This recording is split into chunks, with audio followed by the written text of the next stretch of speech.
This is a quick tutorial on how to self-cut your hair in a manner that's flattering to your face. The first thing you want to do is determine your face shape.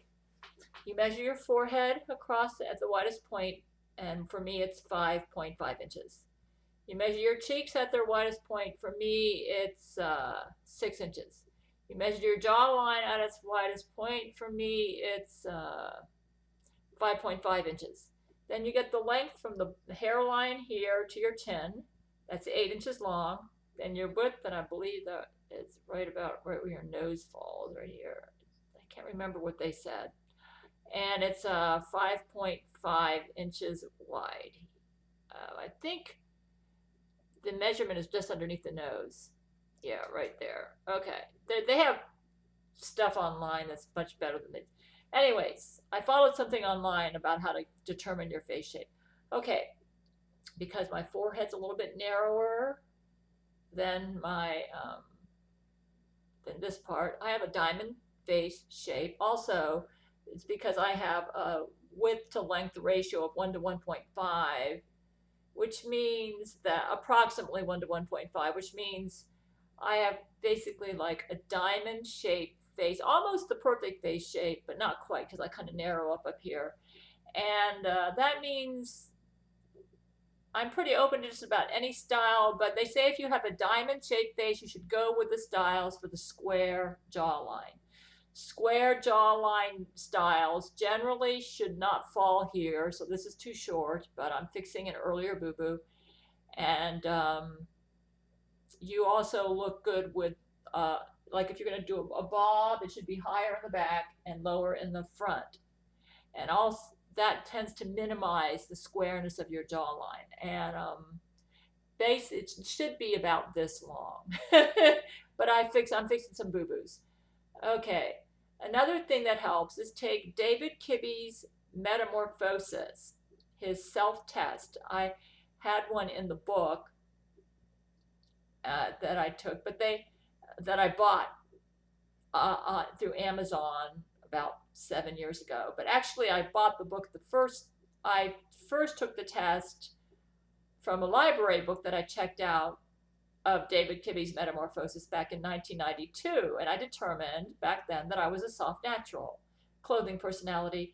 The soft nat so you need to determine your clothing personality. The soft natural clothing personality looks good with layered hair that kind of like it falls loose around the face, nothing too tight or overly fussy, kind of like loose layers. Fresh and sensual lady is the look you're getting on. The sensual part is why you need the layers. It kind of adds some texture, but you don't want tight layers, not too fussy. Kind of like the soft and natural clothing personality is a blend between the natural and the romantic. The romantic is the soft and feminine look, and then the natural is kind of just like carefree, tousled. Okay. Once you to determine what you think your clothing personality is and your face shape, try the different hairstyles. If you have Adobe Photoshop or you have, I use GIMP because Jesus has forbidden me to spend money on anything but food and bills. GIMP has a bit of a learning curve. Put your face on GIMP or Adobe Photoshop, then try different hairstyles, put it over your face and try them out. And that's how I picked this style. Though I didn't quite cut it right. This is actually meant to be a medium length cut, but what happened with me was that I was going to try to continue my present hairstyle, which was a bob that went like this, and it wasn't really layered. It was just kind of like tapered at the bottom. And as a result of cutting my own hair, I've determined that that is not my best look right now. I actually need a layer if I'm going to have so I'm trying to do a kind of like a layered bob with a face frame bangs, which I think is my best look. And that's what I'm aiming for. This is basically the style. It's Steve, the Salon Guy. I've been watching his videos over and over again, and I found two: the Sierra cut and the medium length hairstyle with face frame. works. Those are really flat. I tried them on GIMP, and those are my two best cuts. So I'm aiming for actually the medium style length with face frame bangs is my best look for my face and my clothing personality. Okay, so I watched the medium length tutorial over and over again, and I'll have a link for that underneath this page. But that'll only look good on you if you have my clothing personality, though. What I recommend you do is find, after you try on different hairstyles using GIMP or Adobe Photoshop, and you find the one, and Steve the Salon Guy has so many, he teaches you how to do all different kind of cuts. One of his cuts will probably work for you. I suggest you just watch that video over and over again and learn how to do that cut in and out, okay? Then go in and try to do it on your own hair. Okay, for this particular cut, I got a comb and I put it right here and I cut there, and then I use the comb and I cut here. That's how you do this particular style. Then you work on the layers. For layering, you always hold it vertical, and you want your fingers to be parallel to the shape of your head. Like, you don't want to hold it like this or like that. Parallel to the shape of your head. And if you hold it back like this, it makes it a little longer. So that's how you do layering. And then, you just study his videos, Steve the Salon Guy. It depends. That's one way to do it. That's for loose layering. If you want tight layering, there are other techniques, but tight layering does not look good for me. So I go with loose layering. Okay, so you study his techniques, do the layers and everything, and you're going to make mistakes. See, my mistake was I tried the ponytail method because it's easy. And I tied my hair in the back and I just topped it, and it came out so uneven. I do not recommend that method. It came out, especially when and I even didn't get the ponytail to fall exactly in the middle of the back, so it just came out really uneven. So I'm still working with my mistake from December 2015 when I first started cutting my own hair. Okay, here are the mistakes. On this side, because of the ponytail method, because it was uneven, it's very important before you start layering that your line down here is even and where you want it, or else your layering is going to be all off. Okay, so I'm fixing the mistakes from previous. Okay, when I've analyzed, what you do is look at your hair and figure out where your mistakes are and what you need to do to fix it. So I looked here and I thought, the big problem you have right now is you have an uneven bob. This side is shorter than this side. Okay. My goal is to grow this side and make it look like this side. This side is cut pretty good, okay? It's pretty good, except I need length. But I like the way everything, the hair falls. I like the style on this side. Now I want this side, this is the shorter side, is it? Yeah, I want this side to look like the other side. Now the problem that I have here is this section in here is too short. That's what I determined by self-analyzing my boo-boos. Okay, and that's because I tried the ponytail method first.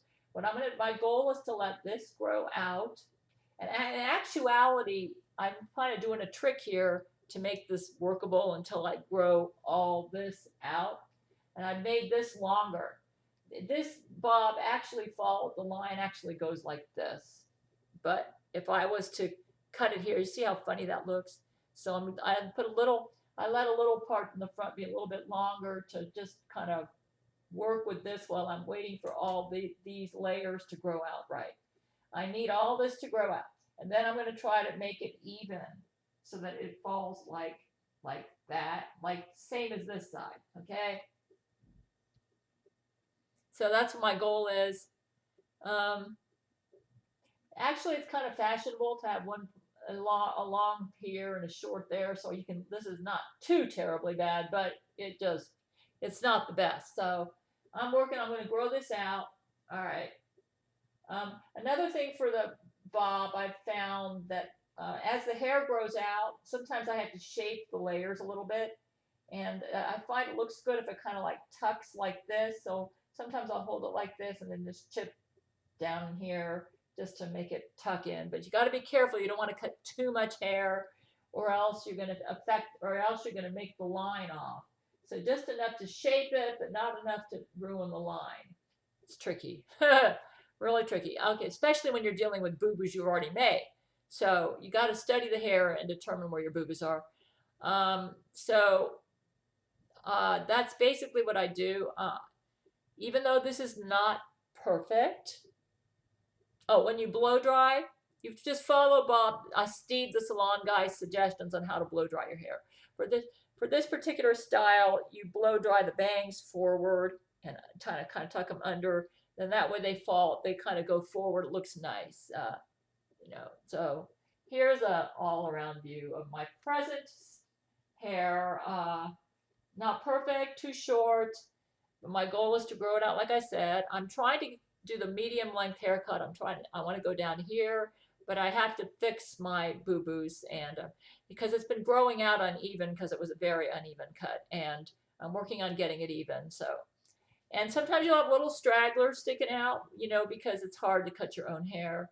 And what I do when I get a stragglers, I try to see where they're at and decide whether I can live with it. If I need to let it grow, maybe to accomplish an objective, like on this side, I'm going to have some stragglers because I'm trying to grow this out. So as long as I might shape the straggler a little bit to make it kind of blend, but not too much to prevent it from growing out. So my goal, I got to get this to grow out here. Okay, so I'm going to grow that out. And as the hair grows out, eventually I'm going to even out the two sides. This side's going to grow a little longer. I'll be cutting this side a tad shorter, keeping this side shape, changing the shape on this side to match the shape on this side. So that's it. All I can say is, even with the cutting imperfections, and I look better with bangs. My mother, who was probably under Jesuit brain control when she gave me this advice, advised me not to have layers. So I stopped my layers. And in the 1990s, early 1990s, I had layers, but I wasn't maintaining them, so they didn't look.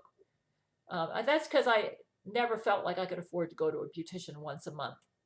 And I usually went to a beautician like twice a year, and then everything would grow out really unkempt. Now that the advantage of cutting your own hair is it's free and you can afford to keep your hair up. So the trick is you just got to learn how to do it.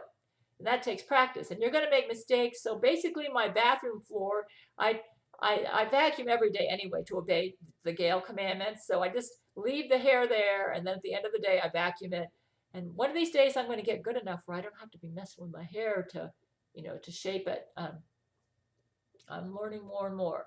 So this style, which I picked using the methods I showed, actually looks better on me than a well done cut that was not my style. And that's what Jesuits have been doing, though some of them aren't even doing well done cuts. I had one Jesuit who had his arms cut off. He got replaced with a clone, and he did a butcher cut on me with the bob. I mean, everything was uneven. It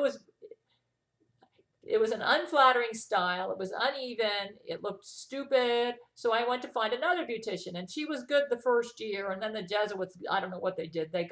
Then she moved out of the country, and somebody else came in, and then that beautician was not as good. And then she got worse with every passing year. The Jesuits get all my beauticians. So it seems like if you're a number one target of the Jesuits, you just got to learn how to do your own hair. And now Jesus said, he said, Gail, I don't want you to go to a beautician. And I don't know all the reasons why. It could be because they're all going to cut me nasty, and he knows I think Jesus knew that I would learn how to cut my own hair. He didn't tell me to do this, but you know what? This is flattering to my face and my clothing personality.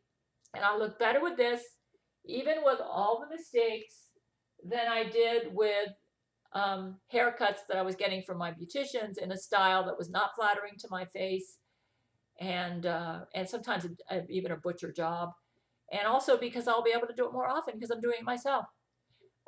When you're on a missionary's income, you can't afford to keep up your hair with haircuts. You gotta learn how to do it, or find a friend who'll do it for free. So here's what I've learned, folks.